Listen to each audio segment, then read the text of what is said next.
Paul Allen, president of the Dallas County Lancaster chapter of the Buffalo Soldiers, preserving the history and culture of America. He will show and tell the stories of the Buffalo Soldiers, the warriors of the land. Your legacy lives on, Buffalo Soldier. You're still standing strong, Buffalo Soldier. From Montana to Texas, along the Rio Grande, Buffalo Soldier fought hand in hand. I'm glad to be here. When he asked me to come here and speak, he caused me to go back and dig a little deeper in the history book because I wanted to talk about something, not only the Buffalo Soldiers experience, but I wanted to talk a little bit about the Christianity of the Buffalo Soldiers and the black people. And so I only have a few minutes, but we'll explore that, and then I'll try to give you some references for that. First of all, I would like to give honor to all of the soldiers that we have faced up here and talk a little bit about them and their legacy. All the way back to George Washington's army, we have black people fighting in that. Many of you don't know of this, but George Washington never had a large army, a national army, a lot of local armies, but about 1/5 of his army were black.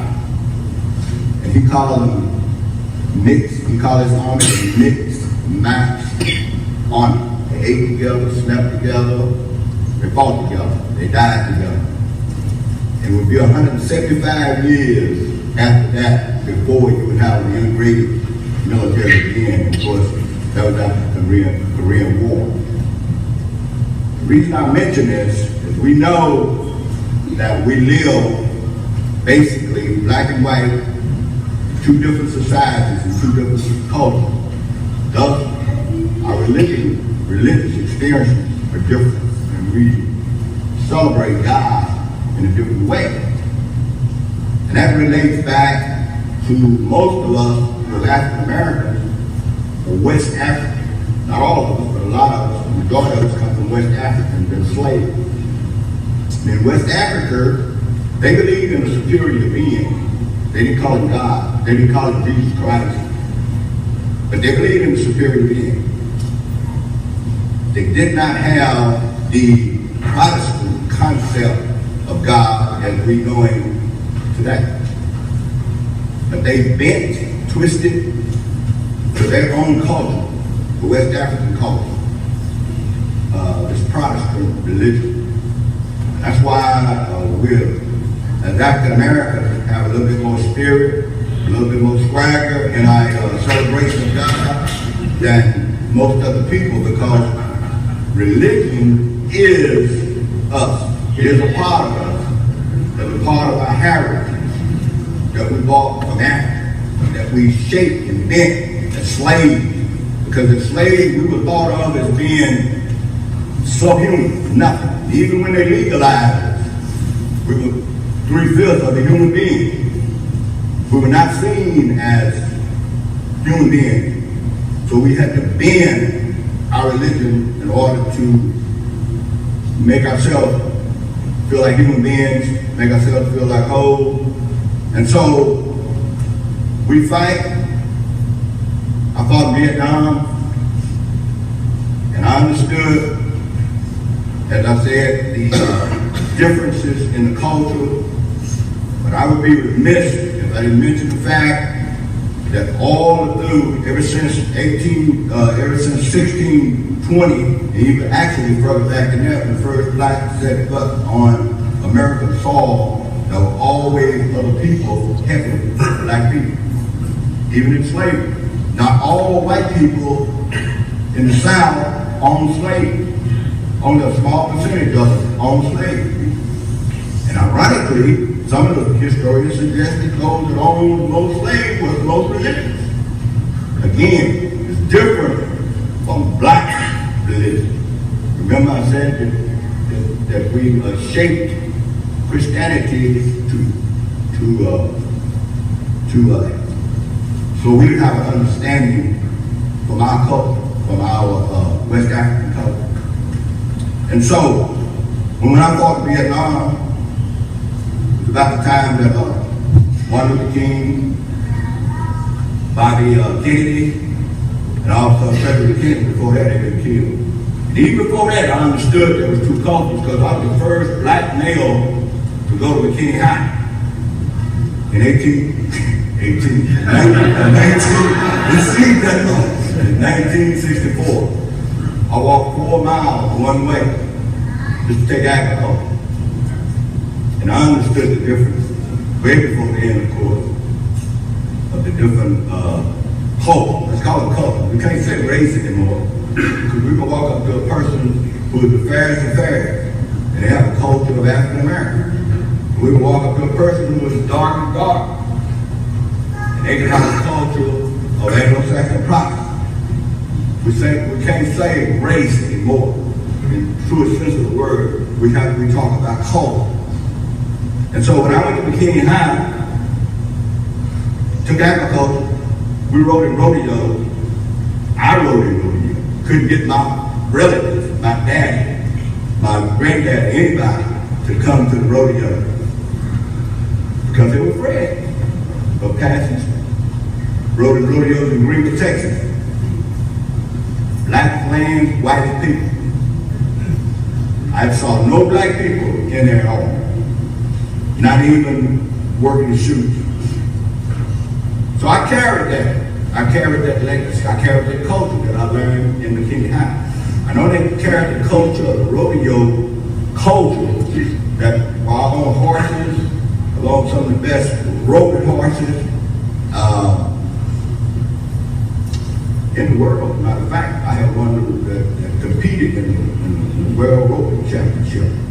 Horse that I bred and raised, and I didn't train myself, but I had to train. And I also carried the culture of agriculture, where I learned, even though my granddad was a farmer, I never really actually learned it from it. I learned in school, in McKinney, in agriculture program, when you're on land, you pay less taxes, right? If you got over 10 acres, depending on what county you live in. Unfortunately enough, I have owned up to 100 acres in Dallas County. Right now I'm on 40 acres. I pay less taxes than some of you all do with a residential home. I learned this in agriculture. There are other things that black kids don't know because they're away from agriculture. And I bet today, if anyone knows, just hold your hand up. Are there any blacks in agriculture in McKinney? Do you know of any? Do you have any relatives that's in agriculture in McKinney? Nobody, right?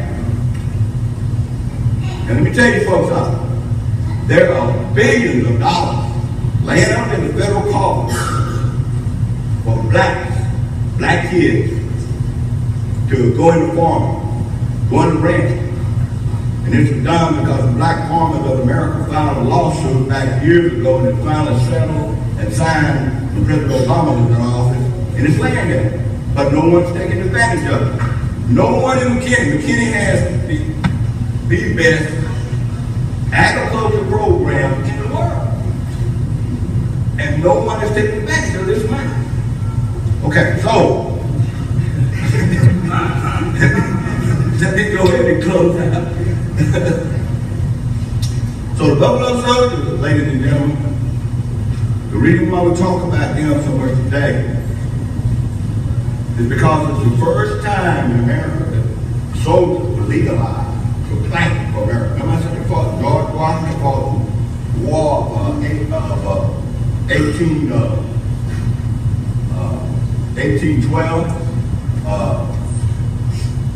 Civil War, every war that America was involved in. But the reason why we talk about the Buffalo Soldiers is the first time in 1866 that the federal government sanctioned soldiers in the military. Even though they fought all these other wars, the first time in 1866 they're actually sanctioned in the military. These soldiers served as a beacon for the liberty black people. And not only black people, but women, especially white women, could not vote before the 15th Amendment. Served and the 13th Amendment was passed, of course, to outlaw slavery. 14th Amendment for citizens.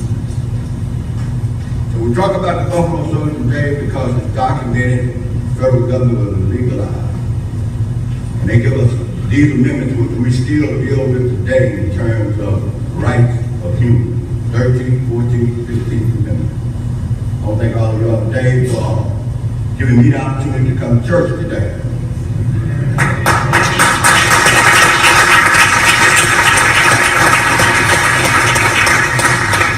One other thing that Pastor Rosenthal wants me to say to you all. Remember I talked about West African culture. One thing that they love more than life were their graveyards. Passing of their ancestors. Because that's where they got their strength, their inspiration. They didn't have books. They didn't have history reading books. So all verbal, word of mouth. The thing that they loved better than life were their graveyards, where they buried their ancestors. In fact, when they buried their ancestors, they have buried the most possessions, the highly loved possessions of the deceased, so that their spirit would be easily transferred to superior people. How many of the people in here have relatives buried in Ross Cemetery? Okay. Only one or two I see. I don't have any relatives buried in Ross Cemetery. No blood relatives. But we must, as people, understand our culture and make connection with our culture. So I'm hoping that we'll get more support. We'll have Mr. Dawson stand up for a second. Is Mr. Flo Henry in the house? Okay. Is anyone else in the house that's been working with the Ross Cemetery right there? All right, so there you go. He's the only one here. Not criticizing people that's not here, because I don't know why they're not here. But he's the only one here that's working on, besides me, that's been working on the Ross Cemetery project. And y'all probably know the history of that, but right now it's a nice looking part.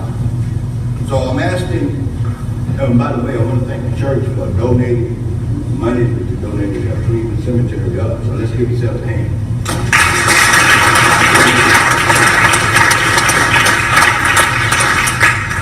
So, as I said, we've always had help. Black people always had help from other countries. And we had a bunch of help, good help from Mr. Dawes, as well as other people. So I'm asking y'all to, even though you don't have any relatives out there, maybe your relatives are going to, buried in cemeteries where, it's built into your burial that you have cleaned up. Right now, we don't have it wrong. So I'm asking you all to help. If not money, just come out and help. So I want to thank y'all again.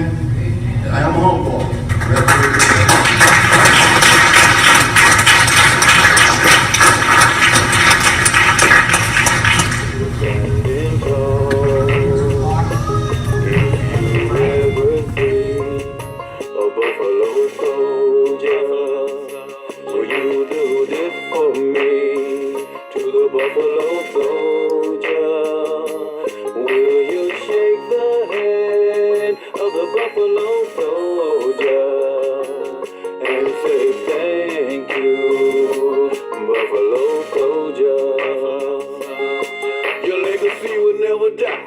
Buffalo soldier, we come to realize just how much we owe ya.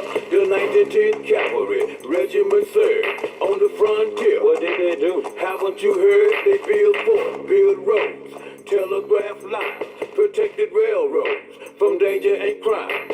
They escorted trains across the land, protected 60 cattle drives, even fought Cheyenne. They fought Arapaho, Comanches, Apaches too.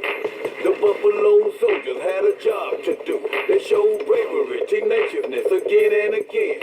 Inspired the Indians to give them a name. The Buffalo Soldier, what the Indians called them. They knew they had a fight every time they saw them. In case you didn't know, King Rap J done told ya a little history about the Buffalo Soldier. Buffalo Soldier, you still standing strong.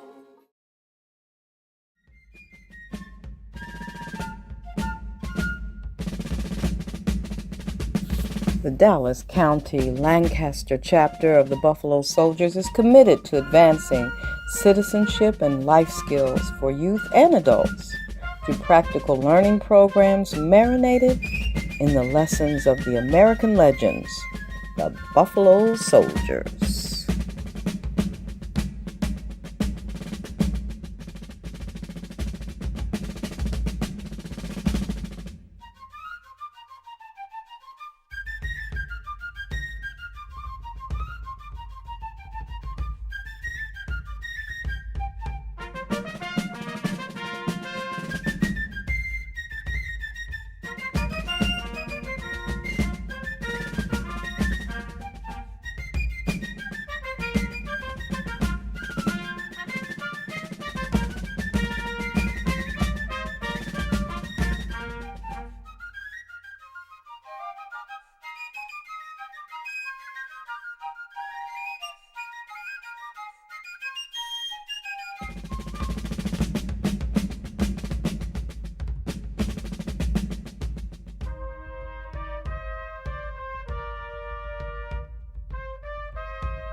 The soldiers who faced enemies, severe weather, disease, and racism in order to escort stagecoaches and trains and to protect the mail carriers. They scouted out and mapped new regions and territories. They fought Indians, constructed forts and bridges. They even tracked down bandits and cattle rustlers. Let us join in learning the history of America with Paul Allen.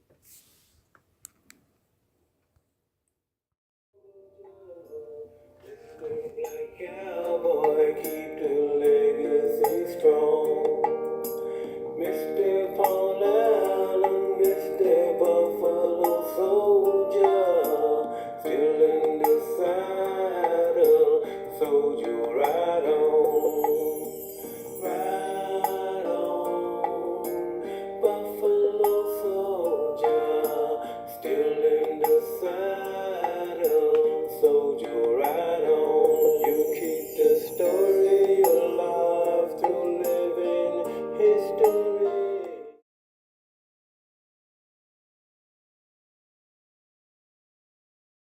To find out more information about the Dallas County Lancaster chapter, call 972-748-6978. Ask for Paul Allen, Mr. Paul Allen.